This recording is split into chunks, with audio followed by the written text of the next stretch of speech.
Welcome back to the KOAM Morning News. We've got Emily Frankowski from Connect2Culture to talk about some of the events coming up. We were just talking about it's still kind of setting in with the new Cornell complex, the fact that you have events there, you don't have to find all these places, and I feel like you can have more events now because you don't have to try and book a venue. So and you've got a lot of stuff coming up here. Yeah, usually we have 4 to 6 shows in a season. This time we have, I believe, 18 different shows going on, and instead of just our Curtains Up series, which kind of focuses on national touring performers, we have 3 other series. We have the Ignite series for kids and families. We've got the Cornell series that kind of captures local regional talent, and then even a Corley Spotlight performance that features an award-winning pianist. So we've got a lot going on. Yeah, there's a lot of stuff going on there. So what are some of the things that you do have going on? Yeah, so coming up is Call of the Wild Illustrated Edition, and this is great for kids and families. It's recommended for 8+, but everyone knows Jack London's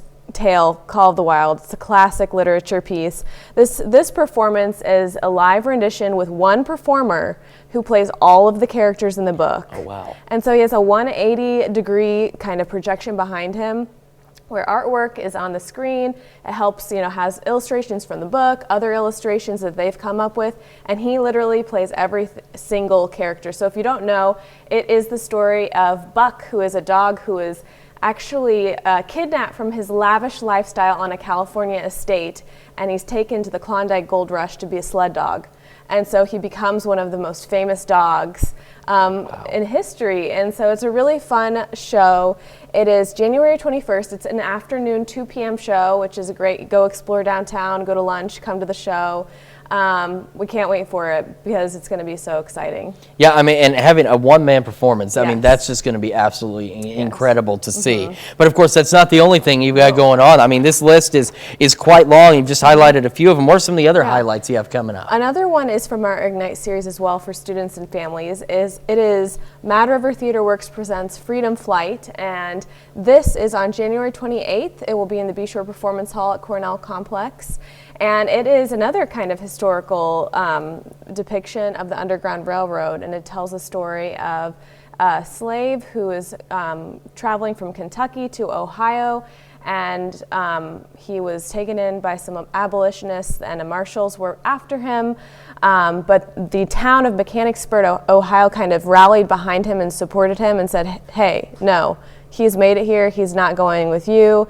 And it's actually one of the most famous stories of the Underground Railroad.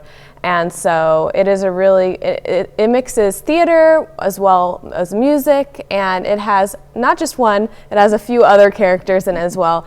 But we're having a bunch of school shows actually surrounding that piece, where Joplin Schools is busing in, I think their entire, I believe 8th grade, to watch it. Oh, wow. So we're really excited about that opportunity as well. That's very exciting. We've got just a few seconds, real quick, one more event that's coming up. Yeah, so another one that's coming up is Connect2Culture's, well, this is not actually an event, but it's something that you can access online. If you go to connect2culture.org/year-in-review, every year we kind of encapsulate what has happened this previous year in the arts and cultural community. And it is a great illustrative look at everything, all the new public art, the new buildings, such as the Cornell complex, and any kind of stories surrounding the arts community. So I really recommend checking that out and kind of taking a look back as we move towards the future. All right, Emily, thank you so much for stopping by with us this morning. Of course, connect2culture.org. You can find all this information, and of course, we'll have it on our website at koamnewsnow.com. We'll be right back.